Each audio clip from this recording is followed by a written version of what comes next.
Agar perayaan Natal dan Tahun Baru berjalan kondusif, jajaran Polres Kelungkung mengerahkan 550 personel gabungan.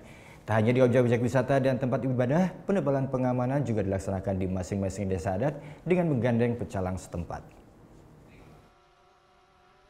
Menyambut libur Natal dan Tahun Baru, jajaran Polres Kelungkung menggelar apel Operasi Lilin 2018 Jumat pagi.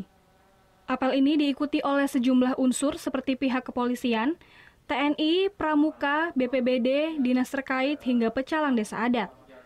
Dalam pengamanan Operasi Lilin tahun ini, jajaran Polres Kelungkung mengerahkan 228 personil. Terdapat 3 titik posko pengamanan yang dibangun, di mana masing-masing ditempatkan di sejumlah objek vital seperti pusat kota serta objek wisata. Selain personil dari pihak kepolisian, dalam Operasi Lilin ini, Polres Kelungkung juga melakukan penebalan pengamanan yang dibantu oleh berbagai unsur lainnya yang mencapai 322 personil tambahan.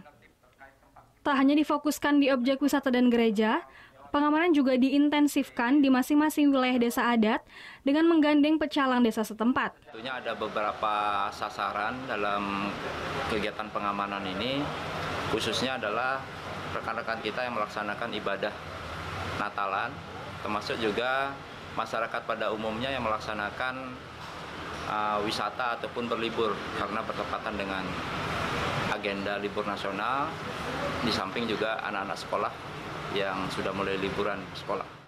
Untuk di Bali, pelaksanaan Operasi Lilin 2018 berlangsung selama 12 hari terhitung dari tanggal 21 Desember hingga 1 Januari 2019. Diharapkan Operasi Lilin ini dapat berjalan dengan lancar, sehingga perayaan Natal dan Tahun Baru berlangsung aman dan kondusif. Kadek Martana melaporkan untuk NET. Oh yang beneran? Iya, oke. Nah, udah kan untuk beritanya? Jangan lupa di-subscribe, di-like, dan juga di-komen ya akun YouTube dari Net Bali. Terima kasih udah subscribe. Yang belum, jangan sampai lupa. Di sebelah sini nih. Terus